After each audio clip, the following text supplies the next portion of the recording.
Ibrani 4 ayat 3 sampai dengan ayat yang ke-7. Demikianlah firman Tuhan. Ayat 3. Sebab kita yang beriman akan masuk ke tempat perhentian seperti yang ia katakan.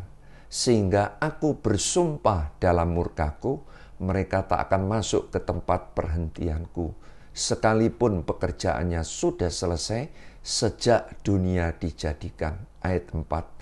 Sebab tentang hari ketujuh pernah dikatakan di dalam suatu nas, dan Allah pada hari ketujuh, dan Allah berhenti pada hari ketujuh dari segala pekerjaannya. Ayat 5. Dan dalam nas itu kita baca, mereka tak akan masuk ke tempat perhentianku. Ayat 6. Jadi sudah jelas bahwa ada sejumlah orang akan masuk ke tempat perhentian itu, sedangkan mereka yang kepadanya lebih dahulu diberitakan kabar kesukaan itu tidak masuk karena ketidaktaatan mereka. Tidak masuk karena ketidaktaatan mereka. Ayat 7, sebab itu ia menetapkan pula suatu hari, yaitu hari ini, ketika ia setelah sekian lama berfirman dengan perantaraan Daud seperti dikatakan di atas, pada hari ini jika kamu mendengar suaranya, jangan keraskan hatimu.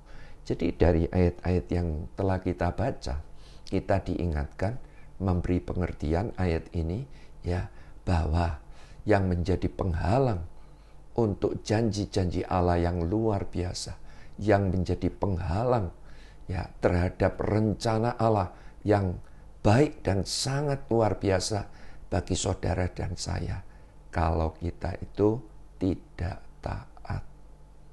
Nah, jadi dari ayat ini dikatakan karena ketidaktaatan mereka tidak masuk ke tempat perhentianku. Nah, jadi yang artinya apa? Hari-hari yang kita lalui, kita yang sudah banyak mendengar firman Tuhan, kita harus terapkan firman yang sudah kita dengar. Ya, kita harus terapkan di dalam kehidupan ini dengan iman, dan kita harus minta pimpinan Roh Kudus supaya apa? Supaya ya kita jadi pelaku-pelaku firman. Jadi firman itu memberikan manfaat bagi hidup saudara dan saya. Sebab Alkitab katakan firman itu adalah harta.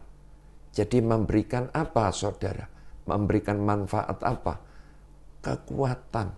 Pada waktu orang itu sangat tertekan mendengar firman Tuhan, mulai dibangkitkan kembali kekuatannya.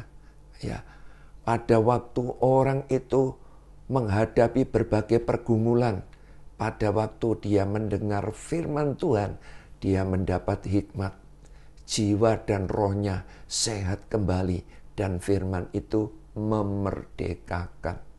Nah, dan kalau kita teliti di dalam Alkitab, pada waktu langit dan bumi kosong, gelap gulita, belum berbentuk, belum berisi, bagaimana Allah mengubah yang kosong, belum berbentuk, gelap gulita, belum berisi? Apa yang Tuhan kerjakan? Allah berfirman. Nah, jadi firman itu sangat luar biasa. Firman itu adalah harta. Ditulis di dalam Mazmur 119 ayat 72 dikatakan begini, Taurat yang kau sampaikan adalah baik bagiku. Daud berkata begitu saudara. Taurat yang kau sampaikan, firman yang kau sampaikan adalah baik bagiku, lebih daripada ribuan keping emas dan perak. Nah, jadi jelas dari ayat ini kita mendapat pengertian bahwa firman itu adalah harta. Jadi itu sebabnya bila mana kita sudah terima Yesus sebagai Tuhan dan Juru Selamat, kalau hati pikiran kita tidak dipenuhi dengan firman, maka kita akan menjadi orang yang miskin. Ya, maka kita ya akan mengalami banyak problem, banyak masalah. Tetapi kalau kita isi hati pikiran kita dengan firman, saya percaya kita akan menjadi orang yang berkecukupan. Kita menjadi orang yang berkelimpahan. Kita akan menjadi orang yang kaya kaya akan apa? Kaya akan hikmat. Itu pasti. Itu pasti. Jadi itu sebabnya ya, dalam kehidupan ini kita diperhadapkan dengan fakta-fakta, ada masalah, pergumulan, ya, banyak hal, ya, yang artinya apa? Di balik semuanya itu, ya, kita harus hati-hati mengambil sebuah keputusan pada waktu kita tertekan. Kita harus sesuai dengan firman Tuhan. Jadi orang yang mau hidup di bawah Injil, saya mau katakan anugerah kemuliaannya itu bertambah bagi dirinya.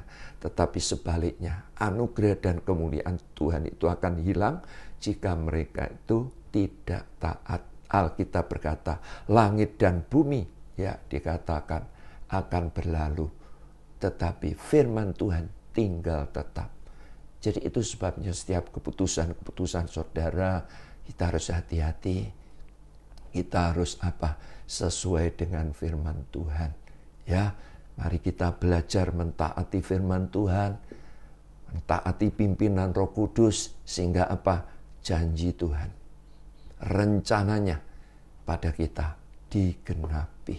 Ya, Tuhan Yesus memberkati.